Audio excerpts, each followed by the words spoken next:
You have got to join us for today's discussion with Alex Hollander from California. Alex went from being a pastor to the face of real estate in his community in less than 2 years. Join us today and hear about how Alex built his business and leveraged social media to complete an amazing 18 transactions in his first year and became a finalist for the RIS Media Rookie of the Year. Welcome to Unlocking Real Estate, My First Commission, where we dive into real stories, big wins, and early lessons learned from highly successful rookie real estate agents and brokers. This is the podcast where we explore how real estate transforms lives, one home at a time, by sitting down each week with a new agent or broker who has found incredible success in their first year. Your hosts are instructors and leaders at Colibri Real Estate School, one of the largest real estate educators in the nation, where we focus on helping people like you get started or find continued success in their careers.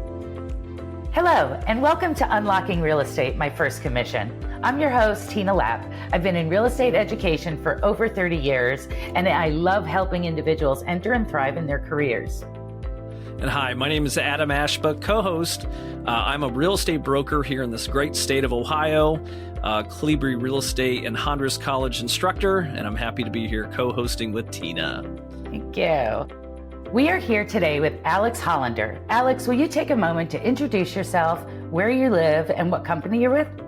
Sure. Hey, Tina. Hey, Adam. My name's Alex Hollander, as she said.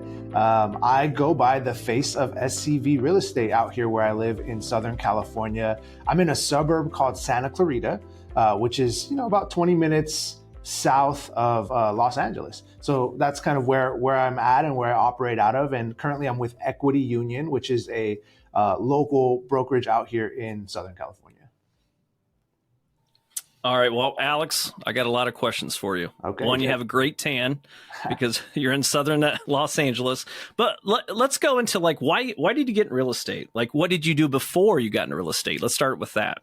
Yeah. So what did you do before your real estate life? So I'm one of those guys who's jumped a lot of careers and taken huge leaps when I take those careers. So I started out in property management, just being an on-site resident manager, and I did that for a little while and kind of rose in the ranks in that company and became the operations manager for a very large property management company. And while I was doing that, I actually found my faith and got into Christianity. And through that process, I eventually ended up being asked to come on staff at a church and grew in those ranks and became the pastor of a church. So I was pastoring a church for about 5 years under the role of associate pastor. But during COVID, our church got shut down. And so when it got shut down, I basically was laid off. And so I was at home with my wife, who is in real estate. She's a transaction coordinator. So she oversees files for real estate agents. And this is the first time I was at home listening to her work.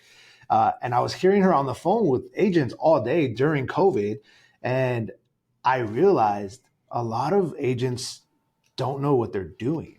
They're not the brightest people, and Alex, that's not true. We're all smart. Well, especially us brokers, right? For sure. But I had asked my wife, I think I can do what they're doing. Is this something that you think I should get into? And she said, you would probably do really, really well. So at that point, she had encouraged me to kind of go out and try to get my license. And once I got licensed, I just kind of hit the ground running. Yeah. So, would you have to say your wife inspired you to become a real estate agent? For sure. Was she your best cheerleader? Okay. Yeah, absolutely. Yeah. What, I guess so your property management, which I did, I get it. It's tough to be a pastor and a property manager because you got to evict people and you might feel bad about it, but I guess my question is what clicked in your mind to say, you know what, I'm going to do this? Is it just hearing your wife talk to those other agents? Yeah. And understanding that, what inspired you to make that plunge? Well, COVID was a pivot point for, I think, a lot of people. So when the pastor path or, the ministry path basically came to a halt, it was okay, what can I do in the meantime to make money? And it just seemed like something that was pretty natural to me to just talk to people. I don't really look at real estate as a sales job, even though, I think a lot of people do think it is. I really think I'm just communicating with people and assisting them and listening to them and hearing what they do, which is exactly what I did in ministry. So when you take the ministry portion and then you take the property management side of things, I just felt like being a real estate agent was a perfect blend of both. So I feel like there was a lot of stepping stones to get there. Yeah, I agree. I think real estate's service. I hate the word sales because you're trying to help people achieve their dreams and things like that. So you're a people person, right? I am. Would you say so? But I don't want to like confuse things, because I feel like after my first year in real estate, I like 4X'd my income that I had in ministry. So when I saw all of that put together, I'm helping people, plus I'm making a lot more money doing it, and I'm able to kind of, provide for my family a lot better. It just was a no-brainer. Yeah. Well, we're going to get into the full 4Xing income, because I know a lot of people would want to hear how you did that. So, yeah. Yeah, for sure. So, Alex, walk me through how this all transpired. So it's COVID, decide to switch careers. Tell me about the process of getting your license. How'd you do it? Did you take online classes? Did you go to the classroom? How'd that work?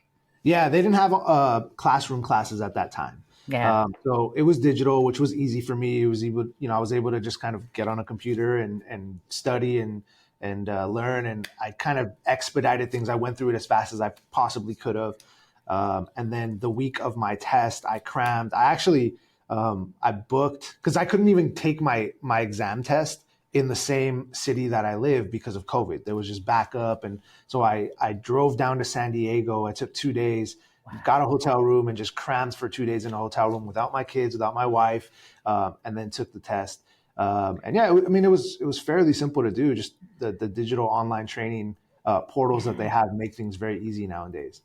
That's great. And it takes some discipline to get through that on your own without somebody pushing you to do it. So obviously you were highly motivated. How long did it take from the time you signed up for classes until you got to your state exam? How long was that process? I don't remember the exact time frame, but I know it was like the very next day that I legally was allowed to take the exam. I had already like scheduled for the exam. I didn't want to wait. Yeah. Nice. And when did you study for classes? Like as you're going through the classes and you're so focused, was it at night, in the mornings? How'd you balance the rest of your life with actually getting through the coursework? Yeah, I think COVID was a blessing for me because, I was used to having a 9-to-5 job. Yeah. And when I started talking to other agents about when I wanted to get into the business, one of the things that a lot of people had told me was, you got to treat this like a 9-to-5 or you're not going to succeed. And I was like, oh, well, that's easy. I'm already doing a 9-to-5. So even the study portion of it, I treated it like a job because essentially I was unemployed. I was just at home. So I treated it like a job. And once I got licensed, I still to this day treat it like a 9-to-5 job. Yeah. Well, let's kind of segue. So what expectations did you have your first year? Like, were you thinking about, I got to make money, I got family at home, I'm unemployed, or what did you expect your first year? Honestly, I expected to do 4 transactions, and I was telling myself, okay, that's pretty good. That's decent. Well, I was telling myself, if I could do 1 sale a quarter, I made a little bit more than what I made last year, and I'd be fine. Okay, yeah. What's an average sale in Southern California? What would be an average home? Yeah, about $750K. Okay, we like those. Yeah, those are good ones. Okay. Yeah, so I guess you got your license, Alex, and you're starting your first year. How long did it take? Did it take 4 months before you got your first sale? No, I got a transaction in month 2 closed. Wow. Okay. Yeah, right out of the gate. Yeah. Yeah. Well, and then how did your first year end up? I guess after that, did you hit your goal of 4?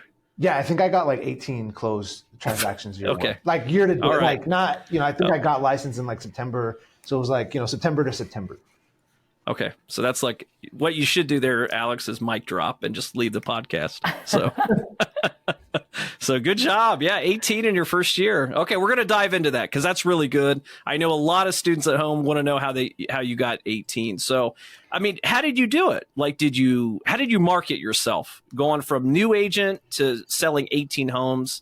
in your first year. How did you do it? What kind of marketing did you do, I guess? Yeah, I thought about it a lot before I even got licensed. One of the things that I knew I was going to encounter, which I think maybe a lot of the people you interview for this segment are going to say, is as a new agent, no one's going to trust you. Even people that trust me through like past careers, they know that I'm a brand new agent. So I didn't even expect them to utilize me for services. So my goal going into it was to heavily utilize social media to make it seem like I'm this great agent. So I put a lot of energy and effort into making it look like I'm extremely busy. I'm always doing something real estate related. And in my first year, I didn't transact with anybody I knew.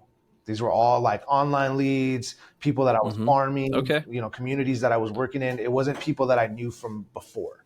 And it wasn't until now that people that I know on a personal level are starting to reach out to me now because they see, the fruits of the labor. So I always call it like the Kardashian effect, where you can be whatever you want to be online. Is that what you kind of did, Alex? Like you marketed and you just, made yourself look super professional on social media, and that's kind of where a lot of your leads and customers, because no sphere of influence, right? Yeah, like no family, friends, nothing like that. Yeah, it was all digital. Okay. In Good fact, for you. I always was like pivoting against, mentors or brokers, people that around me that would say like, oh, you need to go through your phone, you need to call everyone. Like, these people are not going to hire me to sell their house. They know I just started. It's not. And I think people feel differently because they say go through your phone, but I took a different approach because I was being realistic about like my expectations. Yeah. Well, other than social media, sounds like you really capitalized on it. And I agree 100%, Alex. It's such a powerful tool. Was there anything else? Like, did you leverage your, being a pastor, or is there anything else that you leveraged? Yeah. Your first day one, and maybe even today. Yeah. I immediately like fell in love with the idea of like farming. I just thought it was a cool concept, and an easy concept if you're already like living in a community where you own a house. So I live in a neighborhood which is right across the street from the local elementary school. And I said, that's my target. So I targeted all the houses around that elementary school. And when I got licensed, I made it a goal to be like the real estate agent in my neighborhood, like hands down. That's good. That's smart. I think I got licensed in September. In October, what I ended up doing is going to Trader Joe's, like a local grocery store out here. And I said, hey, I'm going to buy 100 pumpkins from you. Can you match that? And they said, wow, we never heard that before. Sure. So that I walked out of Trader Joe's with 200 pumpkins in my car. And you can get 200 pumpkins in your car.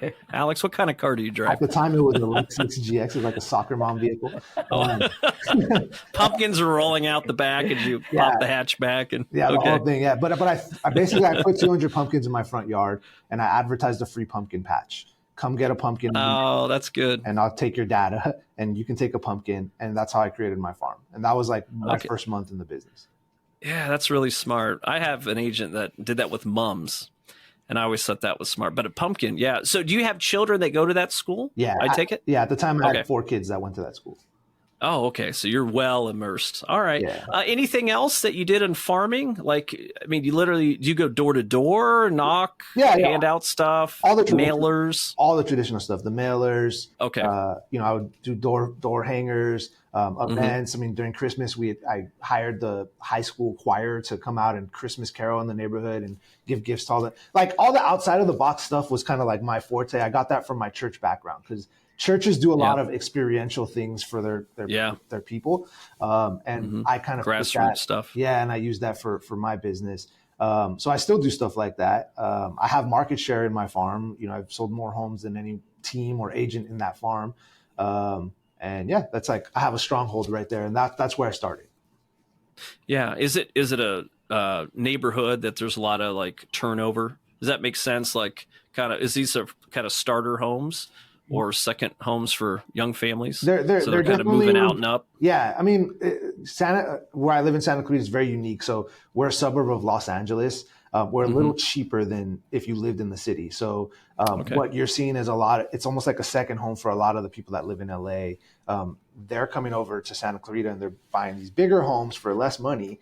And so we're seeing a lot of like young families coming up here, or people who had like condos in Los Angeles and are now kind of moving into the suburbs. Okay. And then at the same time, yeah, there's a lot of like original owners in the community as well. They've owned the homes for 40, 50 years, and they're also moving out. So turnover is like 8%. So it's like I think 8 is a great number for a farm. Yeah. I think it's, some neighborhoods turn over more than others. I think farming's a really good idea. You just have to make sure you get in the right neighborhood. Yeah. So the nice thing is you live there. So your listings aren't too far away. You don't have to get in your car and drive to your listings. You can walk to them sometimes. Yeah. Sounds like. So one other question for you. So, I mean, I know you had, you kind of emulated your business from when you were a pastor and building the church, but did you have a mentor? Like, is your broker your mentor? I know your wife's your biggest cheerleader, but do you have a mentor that really kind of helped you and guided you through your early success, and maybe even up to today? Yeah, I mean, I've been with 2 different companies now. Okay. In the handful of years that I've been doing this, and at my first company, my broker definitely saw my vision. He bought into what I was doing. And I definitely leaned on him for a lot of stuff. Can I even do this? Is this realistic? And he's like, you can do whatever you can put your mind to. Like, just go for it. It's kind of what he said to me. He was so good that he even was willing to finance some of my crazy, like outside of the box ideas. So coming into the business, you're not, it takes a while to kind of get going. So if I needed a couple $1,000s to pull something off, he saw the vision and what we were doing, and he made it happen. And I would still be with him today, but he sold the company. So. Oh, he did. Yeah, okay. Yeah. Hence you moved. Yeah. But Tina, you got to. Oh, sorry. Go ahead. I was going to say the other thing too is I believe in coaching. So like, I knew that social media wise, I had a good idea of how to execute social media. But what I ended up finding is a coach that showed me how to convert leads on social media, not just create content. Creating content is like one thing, but if you're just creating content, but you're not like focused on conversions, why are you creating the content? And like, so this coach was all about converting. He didn't really care about the content. So I had the content, now I needed to convert, and that's how that meshed. Okay. So this is someone outside your brokerage. Yeah. This was someone you hired separately. Okay. Yeah. You can never, invest in your education enough, for sure. So Tina, you got to ask Alex what these crazy ideas that he was coming up with. Yeah. Because I thought the pumpkin one was a little crazy, but he's got better ones than that, it sounds. Well, yeah, I mean, for sure, Alex. Are there other crazy ideas you'd like to share? I know the audience would be very interested in them. Well, I am. Well, I think like what I did is I hyper localized my business. So when I realized that like farming worked, and this little neighborhood, 356 houses that I was farming, when I very quickly kind of got a grasp of that neighborhood, I was like, why can't I expand this? So I upset a lot of people as a new guy coming into the business, but I started branding myself as the face of SCV Real Estate, which means Santa Clarita Valley, and heavy marketing. Okay. I collaborated with all the local like Instagram pages. I collaborate with all the local businesses in Santa Clarita. And now, I mean, in the beginning, real estate agents were like, who is this guy calling himself that? Now these real estate agents actually call me that, right? So it's just like I faked it till I made it, and I created. So, but there was a lot of like energy and money and marketing poured into that campaign of becoming the face of SCV Real Estate. And yeah, I think that I was willing to kind of make a very big gamble to create that face of SCV Real Estate, I guess, idea, and turned it into what it is now. Yeah, talk about creating a personal brand. Just absolutely incredible. I love it. So you're doing this, you're rocking it, right? Like you're building your brand, you're the face of the real estate. Like, what were the challenges? Like, that's all the good stuff. What were some of the tough things that you had as you were getting started your first year? Yeah, I mean, as most real estate agents know, this is a very like up and down roller coaster business, and in real life, I get seasick, and I don't like the waves of the business. So that was a huge challenge of like having these really, really high highs and then really, really low lows when there's no business coming, especially that first year. And I think the biggest challenge of all is just comparison. So I spent a lot of time early on looking at my contemporaries, what they're posting, what they're doing, the business, the production that they have, and looking at what I'm not doing and saying, oh man, I'll never be like that. I'll never get. And even to this day, sometimes it creeps in where I see like the number one producer in my entire city, and I'm like, man, I don't know how he gets to that level. But at some point, that was so detrimental to my own like growth, professional growth, that I made a conscious decision to unfollow every single real estate agent on social media, which is almost like yeah, it's almost like a death roll for like people in the business, because most real estate agents are just liking other real estate agents' content. And if you look at it, it's like all like 50 of those likes are all other agents, right? But I didn't want to see it. I don't want to compare. I don't want to see anything that they were doing. You can copy me. I'm not going to copy you. I'm going to just focus on people. And all of my content is not about real estate. It's about the people in the community. Ooh, that's good. Yeah, I love that. And so there are these ups and downs. There still are, right? They were there your first year. They're still there. How did you balance that? How did you learn to be disciplined and balance yourself through the ups and downs in real estate? Yeah, I alluded to it earlier. It's really important that this is like a 9 to 5 at the very minimum, right? I have kids, I have a wife, so I'm not the agent that works like late hours, or, you know, I'll do open houses on the weekend, but I definitely give myself like family time and space. But I don't like slack during the day. So like, I'm not the guy that like gets up, starts my day at 11 or 10. Like I'm up, I'm working by, you know, no later than 8:30 a.m. I'm doing calls. I have a very structured schedule. I think once I like bought into that, and I made sure that like that's part of my day-to-day routine, Monday through Friday at the very minimum, it helped me with some of those challenges. Yeah, I would imagine it would. So any particularly unique or challenging transactions your first year? Unique or challenging? That's a good question. I think that my second transaction was a land deal, and that was weird because I didn't even think about land deals, but I was door knocking my neighborhood, and this older gentleman is like, I have some land I don't want. Like, if you can sell that, I'll sell my house in 6 months. And I was like, okay, challenge accepted. And, I knew nothing about land. I had to like really kind of look into it and see how. I don't even know how to market a piece of land. But I got really lucky because I ended up, finding somebody who, like a local business owner who really wanted land to grow, to do whatever she wanted to do with it. And so I ended up double ending that particular land deal, which led to like my first actual listing, because the gentleman was like, hey, if you can sell this plot of land, we'll list my house later. So that was cool, just because it was kind of my first repeat business, which I wasn't expecting so soon. Yeah. Congratulations. So it sounds like you're all about the people. You like the service. You like helping others.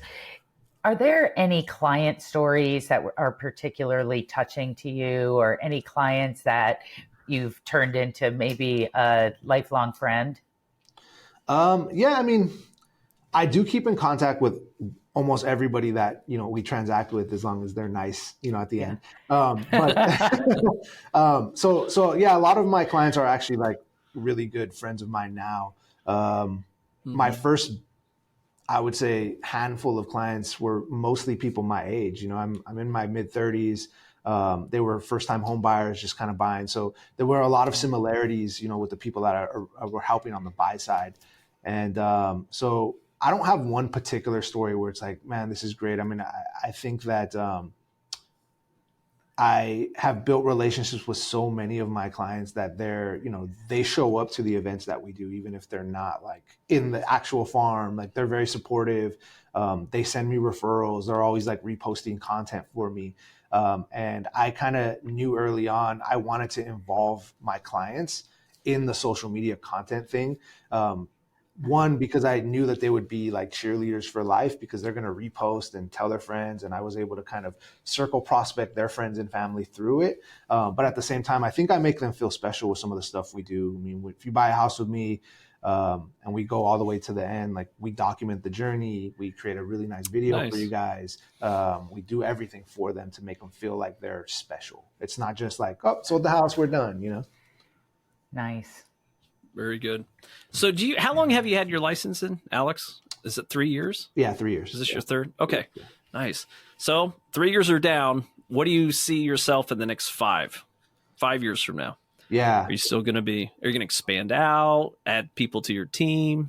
What's your plan? Yeah, I'm not the team guy. I don't foresee like a team thing happening. I mean, I really got to be doing like 75, 80. I don't know. Like, I think that this year I'm really pushing to do 45 to 50 transactions. That's a lot. And you're by yourself. Yeah, by myself. All by yourself? I mean, okay. I have like VAs, like virtual assistants, and they do like day-to-day stuff for me. But sure. But yeah, 45 is the goal.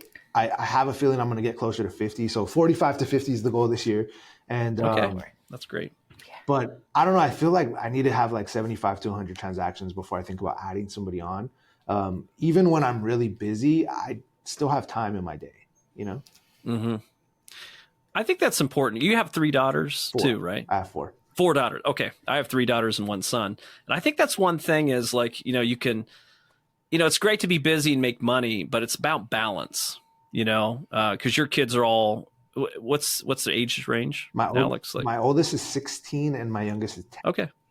Yeah. Okay. So we're similar. So like, I always say like, you got to make money, but you got to have balance because they're going to be out of the house one day. Then you can work on 100 transactions and bring a team on. So I totally respect that. So yeah, good for you. Good for you. So I guess before I hand it back over to Tina, you gave a lot of tips and tricks, but is there any like, I know the 9 to 5 thing, like treat it like a job. That's great. Is there any specific tips or tricks you want to say, hey guys, a couple caveats, and we won't tell your other local agents there in Southern LA. No, we'll keep it over here in Ohio for me. I don't mind. There's enough. There's definitely enough to go around locally. Sure. Yeah. I mean, a lot of people in my community or maybe contemporaries in real estate, they definitely consider me like the social media guy. I think that I'm well known for that. That's like probably my claim to fame out here when it comes to socials. Got it. So if I gave anybody, it's a lot of work too. Yeah, it's a lot of work. Well, everyone knows what you're doing is great, but they just don't do it. Does that seem like the issue you have? Like young agents, they know they're supposed to do it, but they just don't take the time to do it. Yeah, well, I think it's similar to farming. I think that with social media in particular, you think you're going to post a video and you're going to get all these leads, or sometimes people even just post content because they want likes in it, but not for the lead, which doesn't make sense. The only reason you're posting the content is for the lead, right? So with social media, what I do tell a lot of people is content is king. So you have to make content and you have to be consistent about it, but engagement is the queen. And no good kingdom is just a king by themselves, so you have to make content and also engage. So you got to take time out of your day to connect with people on social, not just post and forget.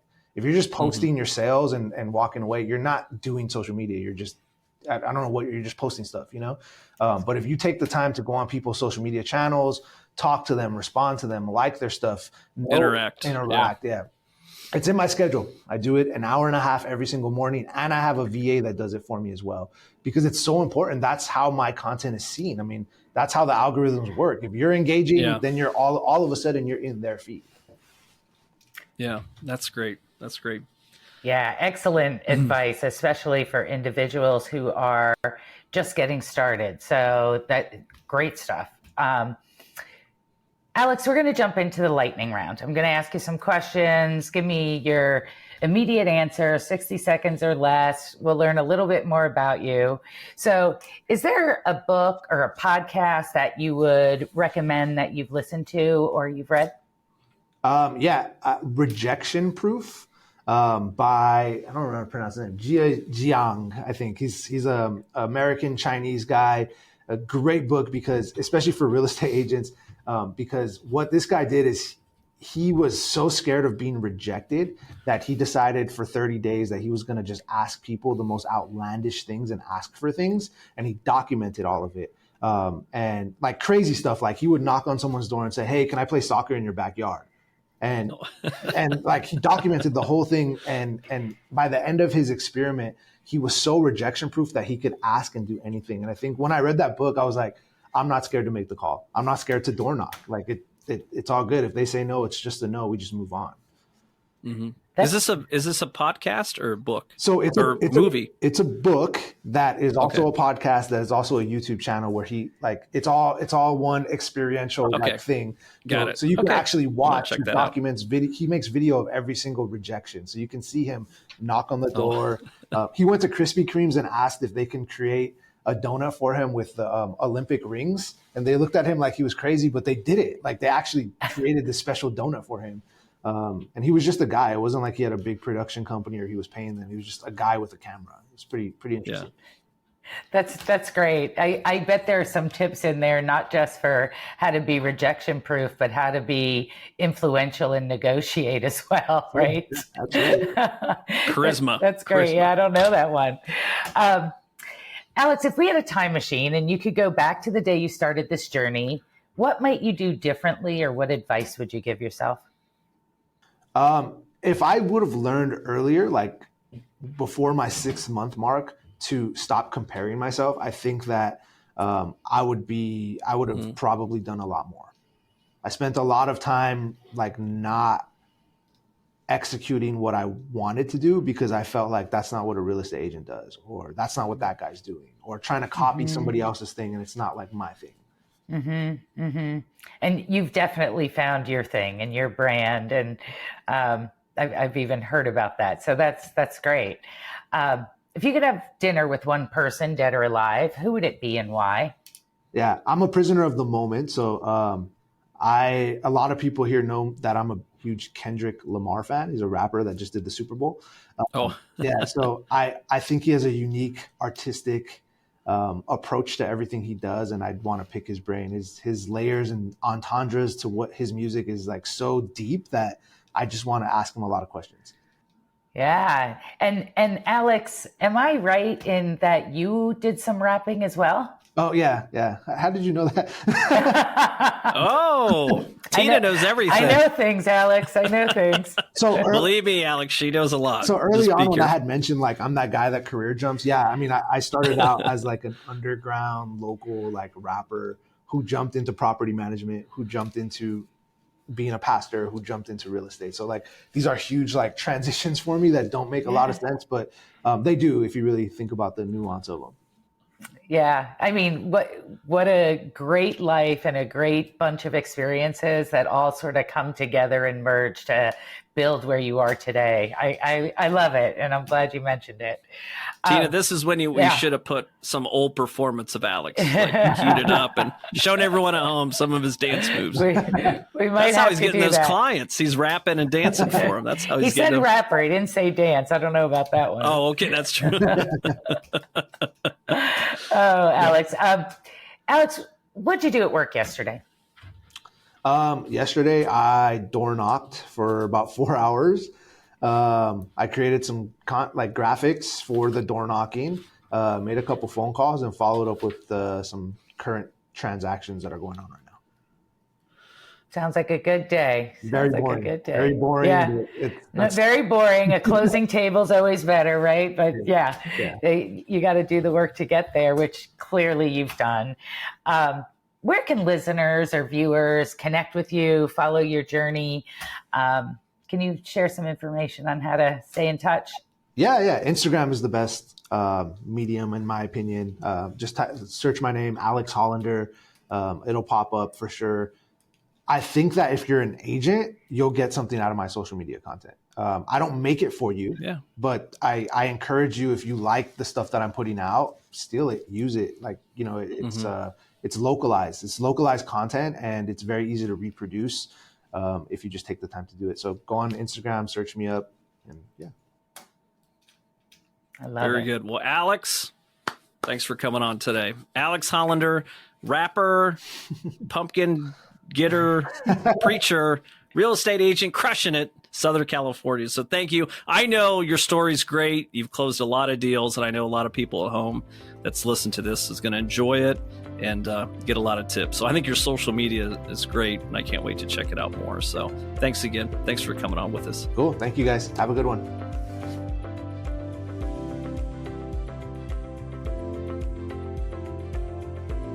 Thanks for listening to Unlocking Real Estate My First Commission. We hope today's stories and insights gave you that extra spark to keep moving forward in your real estate career. If you enjoyed this episode, please take a moment to subscribe, rate, and leave a review. It helps us reach more listeners like you. And don't forget you can watch this or other episodes on our YouTube channel. We'd also love to hear from you. Send your comments, key takeaways, or recommendations for future guests to unlockingrealestate@colibrirealestate.com.